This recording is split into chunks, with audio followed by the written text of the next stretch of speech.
here for our PLC. So the first way we always start off our PLC is going through our norms. Our norms are begin and end the meetings on time, so around 2:30 to 3:10. Stay positive and focused always. Be prepared with all materials. Support each teammate fully and respectfully, and build consensus before making a decision. So those are our norms. For our agenda for today, we are going to look at our number talks presentation. We're going to kind of go through some things that I did in my classroom. We're going to talk about some next steps, how we can apply it to all of our classrooms to have consistency among the 5th grade. And then we're going to also look at our PLC as a whole. So I will get right into that. All right, so Number Talks to Improve Mental Math Fluency. We've all seen this book. We all have this book. This is a book that or an idea that we've been given by our district officials to try out and to go from there. So, basically, we know that there's a need for this. Our district assessments, our K-Prep scores, we all need more mental math strategies. We want, when we're talking to our children, when we're talking to our students, we want them to be able to think through a problem instead of just be able to do the algorithm. Also, as far as time constraints, sometimes they take so long trying to do the algorithm. If they just think around a problem, then they can figure it out. They've been able to model their basic skills using these number talks, going through and breaking apart numbers, knowing their factors, that kind of thing. Suggested by district officials. We all know the lovely Lynn Smith, how she really stresses for mental math, and we all do. We all want to improve that because, let's face it, we won't always have a calculator with us in life. And then it also enhances math conversations in the classroom. I've noticed that there have been several times where my students have been able to say, well, I like how Tyler did this, but I think I'll do it this way because it works easier for me. So there's a lot of great things going on with number talks. So the purpose of this study is to help build students' mental math skills that are more realistic to the real world. So basically, you're not always going to have to tell, the volume of a building, but maybe depending on whatever their job ends up being later on in life. So real world skills, we're not teaching textbooks, we're teaching children who are going to have to be able to do this. Students understand that there are multiple strategies that can be used to come to the same conclusion. This all roads lead to Rome. I tell my kids that every day. We do mental math and we do number talks. And we are able to say, hey, he did it that way, that works for him. I decided to do it this way, and I got there too. So just because we take different routes, we still come to the same conclusion, usually. And then also to help students understand different strategies work for different people. Use what works for you. Kind of like I just said, all roads lead to Rome. It doesn't matter if we take 17 different ways to get there, as long as we come up to the same conclusion and we agree upon it. All right, so part of the study was a literature review. So I have several references and that kind of thing from scholarly journals that we've read. And so this is just a quote that really stuck out to me. It says, the development of number sense and conceptual fluency should be an integral part of the mathematics curriculum. And I couldn't agree with that more. If they don't have number sense, if they don't understand this fluency, then there's no point. They have to understand what they're doing. Why are you multiplying that? Why are you dividing that? They have to understand what they're doing and why. So some of the other very important things that I picked out from these peer reviews, these scholarly journals, was that, other areas are dependent on number fluency. How hard was it when we got to volume this year and they couldn't multiply basic facts? So they have to have that fluency with them. How hard is it now that we're doing, like looking at, I'm sorry, I totally just lost my train of thought. Now that we're looking at our graphic, our ordered pairs, they have to be able to manipulate those numbers. And if they don't have this fluency, they're not going to be able to do that. So it also helps students become problem solvers and understand numbers in the real world. It facilitates discussion among students and compares approaches. And then there are a number of relationships that students have to be able to understand before they can build on them. So all of that is really featured in number talks, and it helps them to build that conceptual fluency. It helps them to build that understanding so that they are able to apply it when we go to number talks or we go to word problems or whatever later on, okay? So these are the facts. So there's a discourse in the mathematics classroom. You know, it gives opportunities to share ideas. We've really been working on building onto what others say, not just saying what you have to say, you know. Construct convincing arguments. Develop a language for expressing mathematical ideas. Learn to see things from others' perspectives. So, you know, today we were doing a number talk, and one of my little girls said, hey, you know, I never thought about it that way, you know, because a little boy had given a strategy. And so she found a new way, and she said, I think I might try that. So, you know, it gives her multiple ways to go about doing this. Students who focus on larger numbers before becoming fluent with numbers to 10 become dependent on rules that have no meaning. How many of our kiddos have we seen that know the algorithm for division from last year? I had a kid try to do the algorithm today with me, but he couldn't tell me what any of it meant. You know, so you've got to get that basic, you got to get those basic facts in there. And that's what I like about number talks, because they really kind of get them thinking, they have meanings behind them. All right, so these are some of the interventions that were in these literature reviews. Number talks, they include purposeful conversation and exchange of ideas. They are effective tools that can lead to, at any level. I think we do them in 5th grade. I'm sure, you know, I know Ms. Cable does them down in 1st grade. There's all kinds of teachers in the school doing them. They're an effective tool, any level. They can promote conversation, and that's what I really love about it, is it teaches them how to talk to each other, because that's a social skill as well. Hidden assessments is kind of like a pre-intervention to number talks, and that's something that you will probably see more in kindergarten, where, you know, they're kind of, they don't really understand that they're being assessed, but, you know, they're kind of just having those conversations and kind of building up that math, that fluency. And they build number understanding and fluency. There we go. So these are the sources. It's fun stuff. Okay, so this gets me to my research question, and this is kind of where, you know, so you do all the research, and then you kind of finally sit down, okay, what do I want to figure out? So what I wanted to figure out is, what effects will these number talks, a mental math method, have on the 5th grade mental math fluency? So what we did is we basically took a small sample group, and I worked with them to see kind of how they grew. All right, so the reason that this is what I chose is that, you know, students lack mathematical reasoning. They can tell me, you know, I carry the one and I regroup this, but they can't tell me why. They have no idea why. So mathematical reasoning. Strategies that give students the option to find answers in a way that they're comfortable with. You know, you don't do well with the break apart, that's great. Let's find a method that works for you. It allows for mathematical exploration, holds students accountable to accurately find the solution to a problem, and it involves real life situations. So even if you're not necessarily writing out a word problem for your number talk, you can still kind of apply it to a word problem, you know? I had 4 friends come over last night, and we ate the leftover third of lasagna that I had, you know? So they don't have to necessarily see it written in words, just as long as they understand it can be applied as words. Okay, so these are my participants. It was my Tier 2 math group, so it's 6 students total, 3 boys, 3 girls.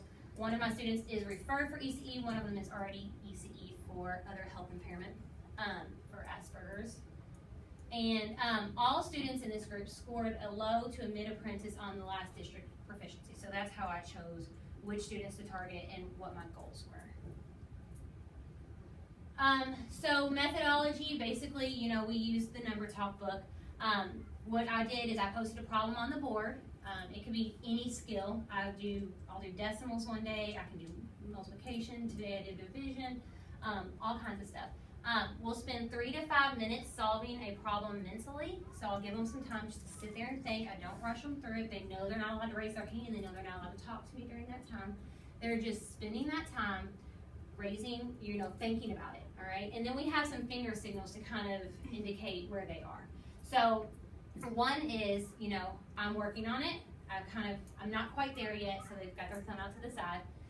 This is, I've got it. I know what my answer is. But it's close to their chest so that not everybody can see and they don't start feeling rushed. And then over here, you can do 2 fingers. This means I have a solution, but I'm working on a second leg, just to make sure I have the right solution and I can check. And then this is a new one that we've kind of started, and they really like this one, and this is kind of the I agree, We already kind of do it, you know, in the hallway for yay, exciting. But this is their I agree. And I've noticed they've started to use it in other content areas as well. So they really like that one. Okay, this is the Number Talks book. We all have it. Basically, after they've had time to think, you know, it's very quiet time. You know, I usually kind of just stand there and just kind of watch, you know, I don't stare anybody down. I don't make it intimidating. I just want them to be thinking.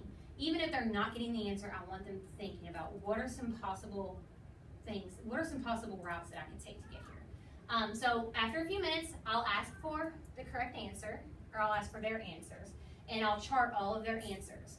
And when I do that, we'll kind of look at it, because you'll get several answers. And I can kind of go back and I can say, okay, well, let's talk about this. Which ones are reasonable, which ones aren't?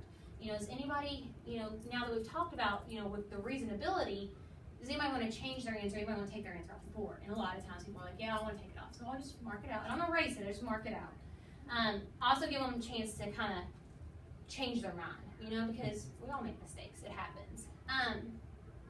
You know, so after we've gotten some answers, I'll ask for strategies from kids. I don't indicate which one is the correct answer until we are into our conversations and facilitating and they're giving me strategies. I usually take 2 to 3 strategies a day because it shouldn't take you super long. And then through the discussions, we decide what the correct answer is and the strategy that worked best for them. So this is an example of one that I did a few weeks ago. So we had multiplication with decimals. So they're given the problem and some think time. So 2, 3, 4 minutes to think. And as they're doing that, they're giving me those finger signals. And so afterwards, I take a list of all of their answers, and we kind of go through and we decide, okay, which one's reasonable, which ones aren't. All right, and then a lot of them were able at this point to kind of tell me, well, you know, I know that there has to be a certain number of decimal places here, and I don't see that here. So some of them were changing their minds, and it was great to see that conversation. And 2 of the students, so Cassandra and Tyler, were able to discuss how they solved the problem. And so we jot down like their strategy. So I asked Cassandra, I said, what do you want me to write? She said, I want you to take out the decimals and I want you to write 43 times 55. Okay, that's fine. So then she says, you know, I'm going to kind of do some rounding to kind of see, or actually she broke apart. She's like, I'm going to break apart 40 into 40 plus 3 and 50 into 50 plus 5. So this was her strategy. I did not say anything about her breaking apart both numbers. I just kind of let her go with it. All right, and then once we got over here, we kind of discussed, okay, Cassandra, what do you think about yours? And she was able to tell me, well, you know, I kind of forgot. I'm only supposed to break apart one number. And so when she did that, she was able to see her mistake. All right, so we hosted a great discussion on the strategies that worked and didn't work. And then the students were able to reconsider and they were able to come to a conclusion. So this is the data collection that I did. It was accidental, or I always say this word wrong, how do you say it? Anecdotal notes. Okay. Anecdotal notes. Okay. So I was tracking their progress through the small group and all that. You know, I jot down what went well, what were some of the continued struggles, misconceptions. We also did exit slips in form of tickets out the door usually. I also did a justified kind of worksheet, kind of where they had to just look it over and decide, yeah, you know, this is what I agree with this person because of this, or I don't agree because of this. They had to justify it. Also, we had a lot of just verbal explanations. Can you speak to me? Can you tell me exactly what it is that is wrong with this problem? And then last but not least, for summative, I looked at the district proficiencies, the no calculator computation questions, and their growth from that diagnostic. So, you know, we take the diagnostic with no calculator and then how they grew from the proficiency. So during this time from diagnostic to proficiency, you know, I was meeting with them 3 times a week doing a small group number talk in addition to my whole class number talks. So here are my notes. And basically what I always do is I just take like little labels and I'm jotting them down on the labels. So, you know, I kept, you know, these are for all the different times. I wrote in different colors so you can see the different weeks and the different notes. So some of the main things that I found, you know, they had trouble with breaking apart both numbers, like what we saw Cassandra do before. For some reason, they don't want to just pick one and break it apart. They want to do both. And then a lot of them tried to use the algorithm, which they lost their track, you know, so we kind of made it an unspoken rule, like, maybe let's not do algorithm while we're doing these, because you can't write it down, you can't keep track, and you don't really understand why you're doing it. And then we also saw several place value errors. So like, for instance, you know, they would multiply 2 times 7 instead of 20 times 7. You know, so instead of getting 140, they would get 14. All right, this is some of the exit there. This is the exit slip that I used during one of the weeks. So this is justified, and basically it just kind of gives them a prompt. Steve and Rhonda are multiplying. Steve says the answer is this, Rhonda says the answer is this. Basically, just by looking at it, I don't even want them to do any math. I want them to be able to look at it and tell me which one's right and why do you think that's right. You know, breaking down or understanding those numbers. And so this is kind of a breakdown of the data. I had, you know, novice, apprentice, and proficient. I had 0 distinguished, so nobody got it 100% correct. And what we noticed that went well was the decimal position. You know, they were able to tell me where that decimal should be and that kind of thing. They were able to do the break apart when they did prove it, mostly well. All right, I had 1 or 2 here that were not able to do it very well. They did not use estimation, which was kind of frustrating to me, because, you know, I would really like for them to be able to see, oh, it's about 3 times about 6, so it should be around 18. You know, 2,000 is kind of high. I would like for them to be able to see that a little bit more. And then understanding the commas and numbers. I had so many people write down things like, oh, well, you don't put a comma behind there, you put a decimal. And I'm like, so maybe we need to go back and pick up those families a little bit. All right, and then for the district proficiency, I was able to, so these are the students, where they were for the diagnostic, where they were for the proficiency. So I had 2 students, I believe, yes, 2 students who didn't move at all. And those could be due to several different things. You know, I think one of it is high absentee. I have this one, he's missed a lot. And then also just, you know, struggling with different kinds of concepts, you know, so they were both non-calculator, but some of them were multiplication, whereas some of them were division. So 66% of the students who received this intervention, they showed growth from the diagnostic assessment to the proficiency assessment. So, and this was on the non-calculator computation questions. All right, so this is the part where you two get to help. So what do you guys think, so based on the actions and what we found, what do you think, how could you consider implementing this, or how do you think, as a 5th grade team, we can take this to the rest of the school and try to get it to implement? Like, what are your thoughts and reactions? How many days a week do you do number talks? I usually do it Monday, Wednesday, Friday with my whole group. But when I was doing these, I also wanted to make sure that I was getting them in at least 3 days with just my small kids. So that's in place of like 10-minute math or any kind of, okay. Yeah. So, have you guys tried it? How's it worked in your room?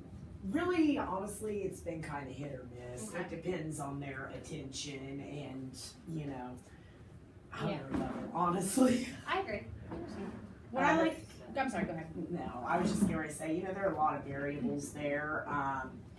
On the whole, I think it's pretty successful. Like you were talking about the sharing of strategies, I've seen a lot of that happen. Right. And I love that they're learning from one another's. Yeah, absolutely. I haven't applied specific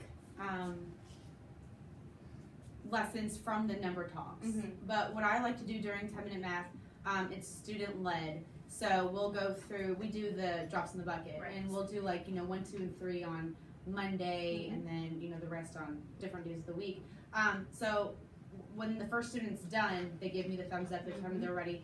They'll go over it, they'll say agree or disagree. If anybody agrees, if the whole class agrees, they'll pick a person. Well, why do you agree? What did I do? Right. What did I do right? And then, you know, we'll have that conversation of how they solved the problem.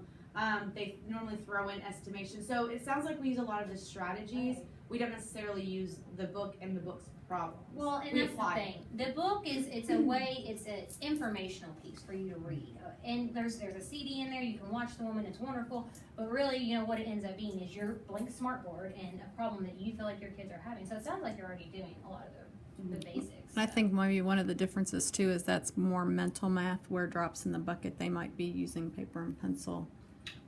It is, for some of it is. Like there's, at the top, it's, we do mental math for fluency based Right. Like that's the, you know, the first part of it.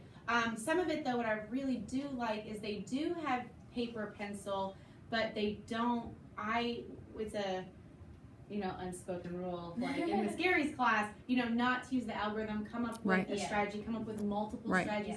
I feel like if they have to write it down. You know, you can't build mental skills unless you have a clear understanding of what you're doing. Absolutely. Right. And feel comfortable with it. And you know, it's funny you say that because there have been times too that, you know, we're doing one and I'm like, man, maybe I should have given them a post-it. You know, because there are sometimes it can get to be a lot of things that you're keeping track of in your head.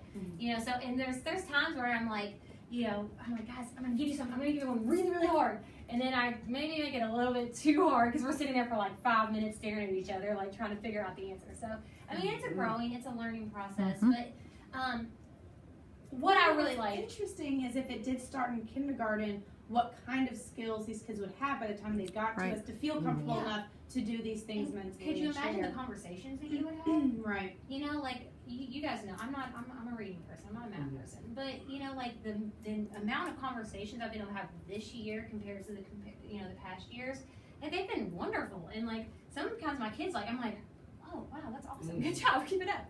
So, but no, great ideas.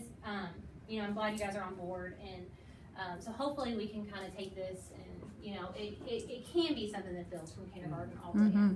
And what have you noticed, just out of curiosity, what have you noticed about confidence in math for your kids that do struggle? Are they willing to share more often? Are they? Well, and here's the thing: the ones who are going to do it are going to do it, and then you're going to have your ones that are playing with the pencils on the floor. But to me, it's supposed to be a stress-free time, so I try not to freak out about that. But I have seen some kids that I don't ever hear from that are like, you know, like if I'll say, you know, so this is what Tanaya said, what do we think? And I'll see some say, yeah, you know, I think I agree. So they're starting to come out of their box. They in no way, shape, or form want to tell me their strategy yet. But they are, you know, and I think it is a confidence booster, especially when, you know, they're thinking it and they've got a number in their head. They don't want to say it out loud, but then somebody else says that same number.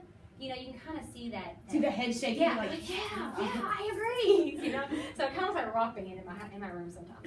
Okay, so here are some of the things as far as like the classroom question reflection. You know, it allowed me to identify the needs of my own class. You know, my needs are different than, you know, your needs, and and it helped to apply interventions that are going to try to close these gaps. You know, we can do the Common Core coach clinics and all of that until we're blue in the face, but I think at the end of the day, having these meaningful conversations and getting them to think about these numbers is what's really going to push these kids to the next level. You know, we're able to see individual growth of each student, able to understand that students are thinking, they're getting to the bottom of those misconceptions. You know, today, you know, Tyler, he gave me an answer and it was totally off, but he was able to, like, he went through his strategy and he was like, oh, that's where I messed up. You know, so he was able to go back and see. And I mean, if he can do it, then anybody can do it. You know, like, he is my kid. He wants to get through it and be done, and he doesn't want to go back and look. So it just, that was kind of a proud mom moment for me. Or I guess a proud teacher moment. So beneficial for other staff members to see. You know, I would love to go into other rooms and see how it's done in first grade, second grade.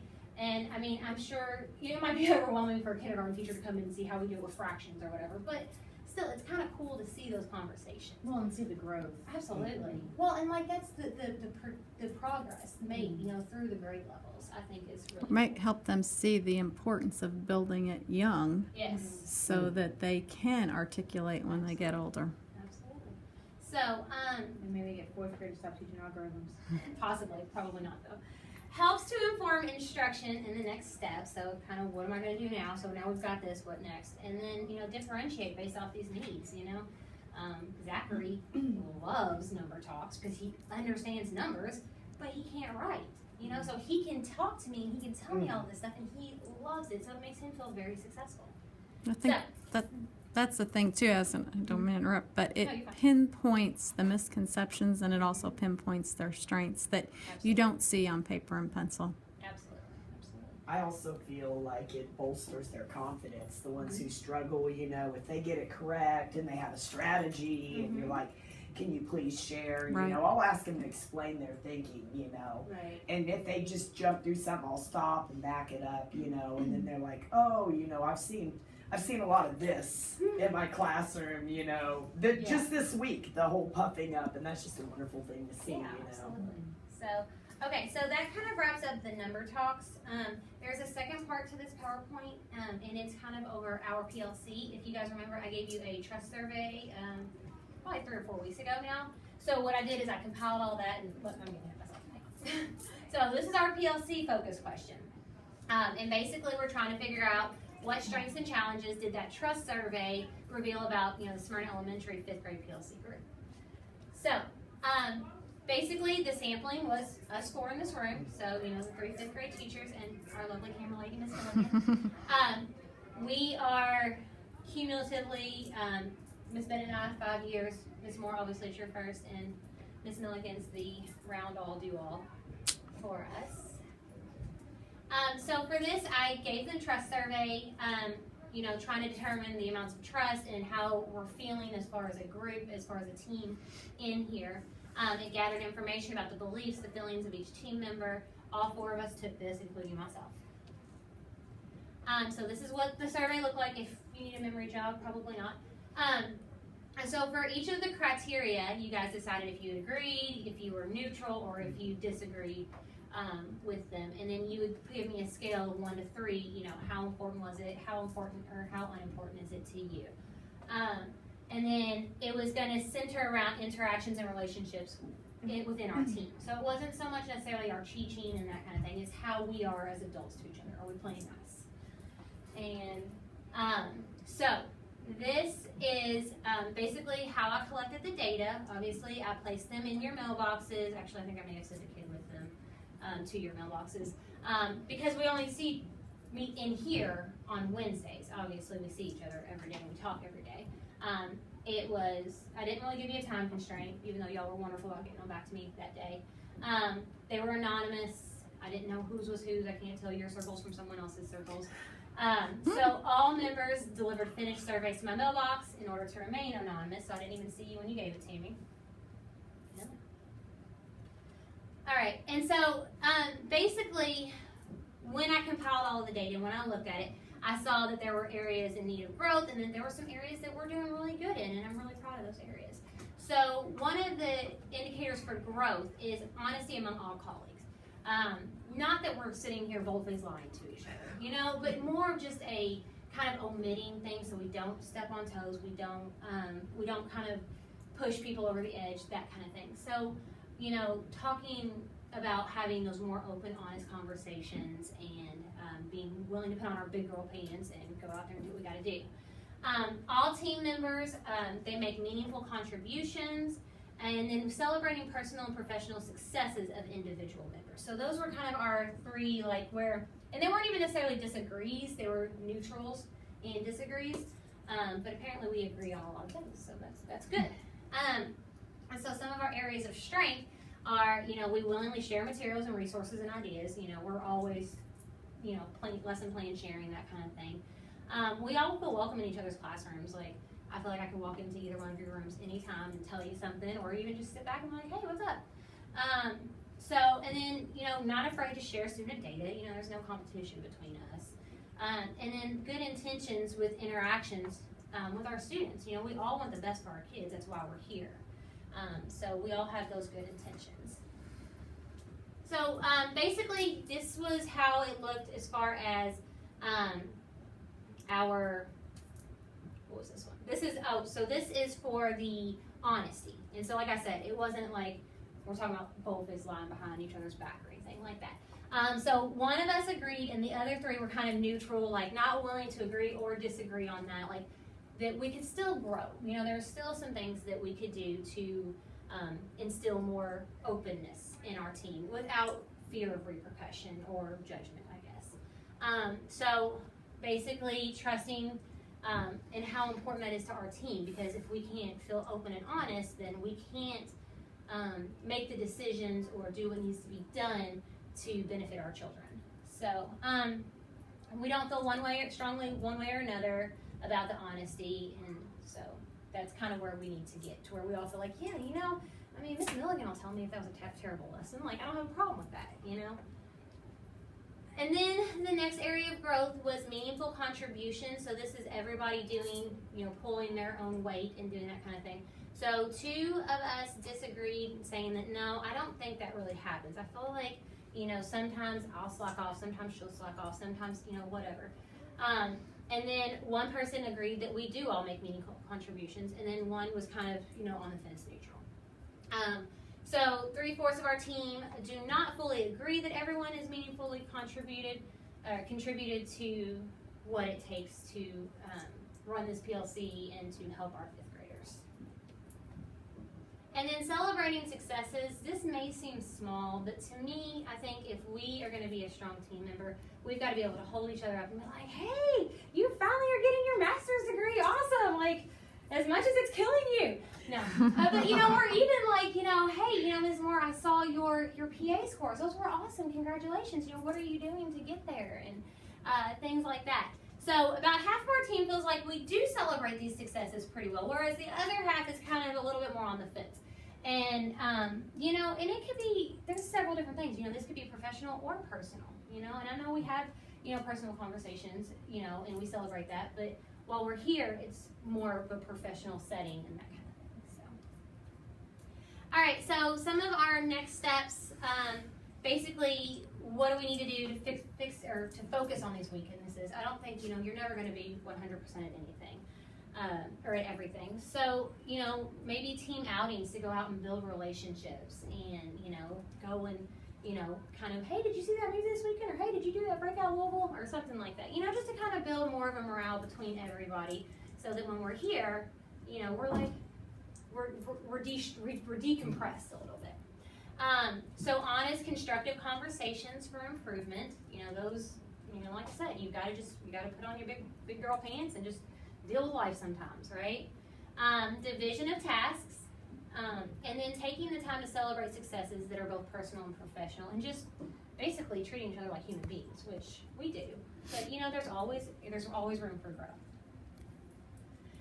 So some of the school needs that are going to require us to be a nice, strong, ironclad PLC is obviously the behavior in the 4th grade that are coming up for us. We know that they're going to be a fun group next year. We need solid communication and behavior management among all of us to be effective for these students. Departmentalizing, you know, is that something that we want to try to work on so that we can meet these kids where they are. You know, if that happens, we're all gonna have to be on top of our subject responsibilities. We're gonna have to amp up these weekly team meetings, you know, in addition to our PLC meetings. And also, you know, as far as school culture, I think if we build a culture in here, then it's going to look a lot, it's going to be a lot easier for everybody else to see elsewhere. So creating an environment where everyone feels acknowledged and accepted.